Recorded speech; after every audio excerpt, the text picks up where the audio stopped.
Gusto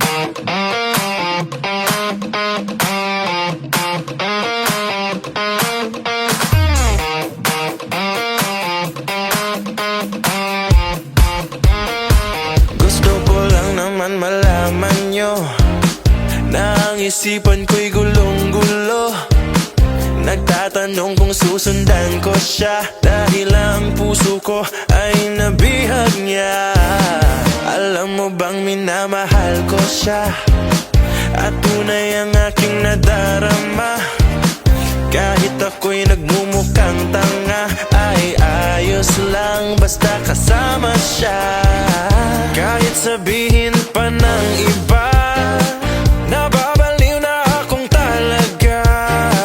Kahit mayroong ibang nagcha-cha-cha, nagrurumba, nagsasalsa, pwedeng sabihin nyo to sa kanya. Ang puso ko'y nahihirapan na. Ano pa bang pwede kong gawin na uubra upang maakit siya?